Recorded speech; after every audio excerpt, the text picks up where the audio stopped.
Hey everyone, this is your homie J.O. Panther, and today's video is not going to be about a music suggestion. It's actually going to be about gaming, another thing that I absolutely love. I have pretty much almost all the game systems. The only one I don't have is the PS5 and the Xbox Series X.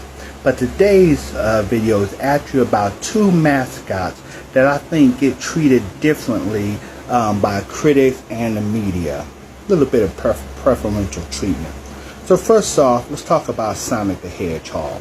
I'm an old school gamer, so I remember how excited I was the first time I played Sonic the Hedgehog on the Sega Genesis. And I have every Sonic game out there. And I also have every Mario game out there. So let's look at what's going on.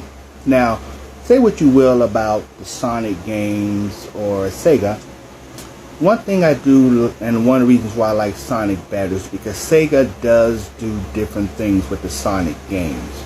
Every Sonic game plays differently than the other, which is more than what you can say for Mario games.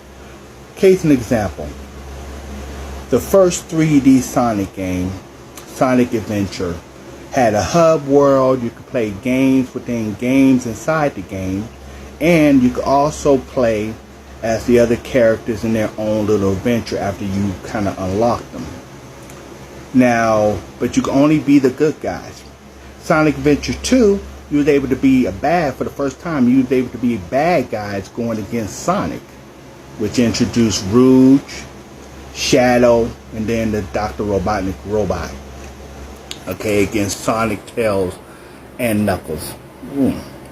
So, and then let's look at, you have Sonic Unleashed, where you get to become a werehog. You have Sonic and the Black Knight. You have Sonic and the Secret Rings. Every Sonic game is pretty much different. Even Sonic 2006, which a lot of people didn't like, I thought it was okay. It had a lot of flaws, I will admit. But I still enjoyed playing it. And it still had a different concept than some of the other Sonic games. Mario, on the other hand, let's be real. Let's take a look at the Mario games, shall we? So Mario 64, the main thing in Mario 64 was that you had to do different things to get the stars, right? So you could open up different levels. You had to do a lot of backtracking and everything else. What exactly has changed since then? I mean, let's look at the GameCube game Mario Sunshine. Yes, you was on an island, but you still was doing the same thing. Doing different things to collect the stars, except they were called shines. I'm going to do a part 2 to this video, and I'm going to talk more about it.